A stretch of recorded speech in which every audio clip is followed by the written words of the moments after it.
We're at the World Economic Forum in Davos in Switzerland, and quite a large South African delegation has arrived. Joining me now is Minister in the Presidency, Trevor Manuel. Sir, thank you very much for joining us. Great to have you. Thank you, Eleni. Great to be here and great to be with ENCA in Davos. And you're braving the cold with me, so I'm really happy. Yeah, it's great, but that's what we hear about. We're not in the Sahara Desert, we're not at home, we are here and freezing. Okay, the reason that we all come here is because this is a great networking session. This is a great time to show the world and the important leaders of this world about South Africa and the opportunities that lie in the country. What is your mandate being here at the WEF? You know, our mandate is multifaceted. The first thing we've got to do is counteract perceptions about our country and about our continent.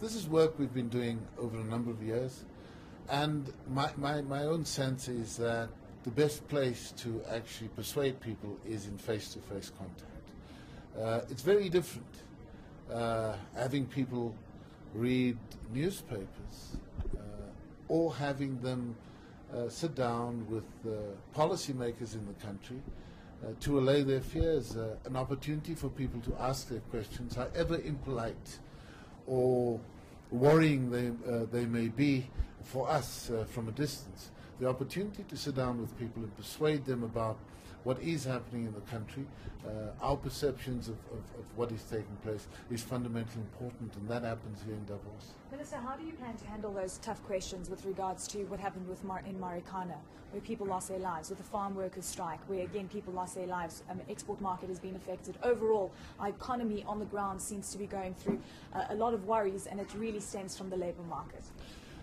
Look, the labour market is part of the issue, but I think there's also a bigger issue. Bigger issue in a resource like platinum is something that we've been working at, because we've seen the demand for platinum grow in the early part of 2000s, when the economy was growing, when automobile sales were through the roof, when the demand for catalytic converters created the demand for platinum.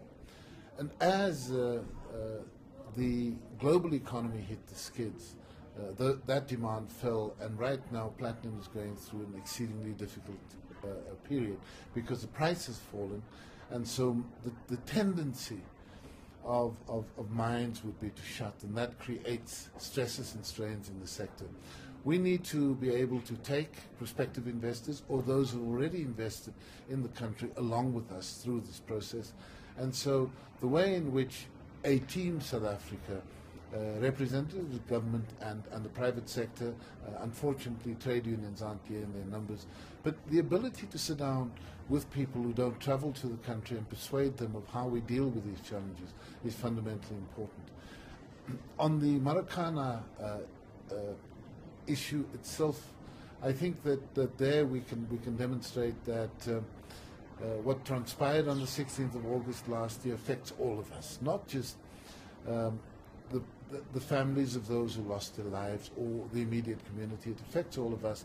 And the fact that President Zuma was able to establish a commission as soon as he did, and the fact that the Farnham Commission is meeting even as we are here in Davos, and the fact that both the families of affected miners and the police who were involved in that tragedy have the confidence in that commission, I think holds out hope. It's not so much the fact that the incident happened, bad as it is. The key question in any government anywhere in the world is what the lessons are from it and whether you can move speedily to correct it, and I think that is the message that we can bring on Marikana. Similarly, on the farm workers issue, the latest I've seen is that the strike has now been called off, but it's a very difficult issue. It's difficult because there will always be constraints in respect of what can be afforded, but I think even more difficult is the fact that a large number of farm workers in the fruit sector in the Western Cape are seasonal workers. So people work for kind of 5 months a year. They must then earn sufficient to sustain families for the remaining 7 months, and that creates very real difficulties. But these are issues that we have to be able to work through. Issues in the agricultural sector have in different parts of the world. I mean, many books have been written about it in the United States. You can go through Europe, and it is a big issue, has been for a very long period. And I think that perhaps the most disconcerting element of these South African strikes has been the violence perpetrated. That's what we have to deal with. But in dealing with it, I think it's very important that we recognize that we must strengthen the institutions that allow for the voices of workers and the voices of farmers to be heard, and for settlement to be established within those institutions. Unemployment, inequality and poverty. We know that this is the big focus for government going forward. If we eradicate those issues, perhaps then Labour wouldn't be turning labour protests violent, and things would be far better on the ground. How can we fast track the national development path, the national development plan, to make things better on the ground? Well, the strength of the plan is that it's actually not a government plan, it's an all-in plan.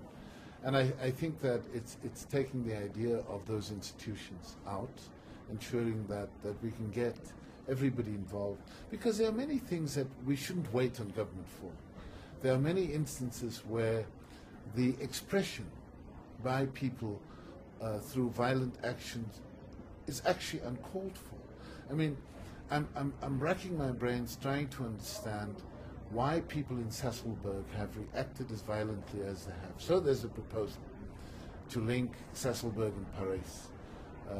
There should be proper hearings about it. We should be able to persuade each other, and decisions must flow. And I think that part of what the plan speaks to is the need for government to interact differently. There needs to be a different dialogue with people on a whole range of issues. I mean, we come from a history that had seen opposing sides face each other across a battle of a gun. We were able to sit down, forge perhaps the most complete social compact in our constitution. It's in our living memory.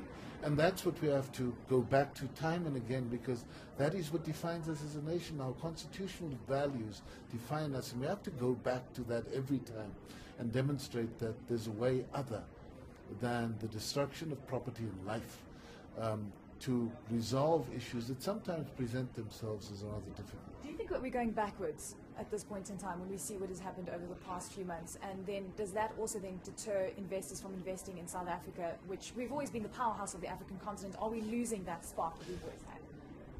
Look, there are different parts to your question. One part of it is that as you deal with these issues, other countries will rise on the continent. Because initially the mineral resources of South Africa were unique.